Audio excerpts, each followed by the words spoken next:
Dans cette rubrique dédiée à nos observateurs engagés, le soleil est à l'honneur. L'énergie solaire, ce n'est pas seulement écologique, ça peut aussi être vecteur de changement social.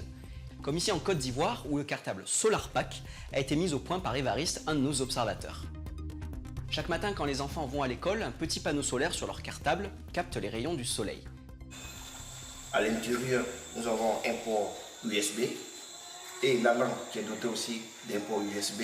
Et lorsque l'enfant rentre le soir, pour pouvoir transformer cette énergie emmagasinée en lumière, il suffit de brancher là les deux ports USB, connecter les deux ports USB et ça lui donne la lumière. Et cette lumière lui permet d'étudier les soirs. C'est très utile dans les zones rurales où beaucoup d'enfants ne peuvent pas étudier à la nuit tombée par manque d'électricité. Évariste a déjà distribué 200 cartables, il cherche aujourd'hui de nouveaux financements pour en fabriquer beaucoup plus. En Guinée-Conakry, le soleil peut servir à récolter du sel. C'est une technique prônée par l'ONG de notre observateur Noël. Traditionnellement en Guinée, on brûle 3 kg de bois pour récupérer 1 kg de sel. Mais ce bois est coupé dans des mangroves qui sont donc décimées.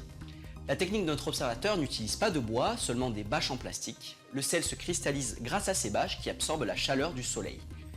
En Guinée, plus de 70 femmes ont déjà été formées à cette technique.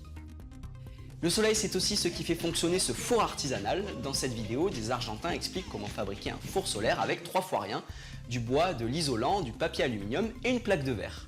La température peut monter jusqu'à 120 degrés dans ce four, nettement assez pour faire cuire un gâteau.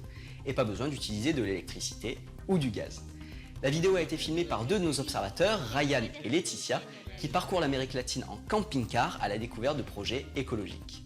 Tous ces projets, vous pouvez les retrouver sur leur blog Comuntira.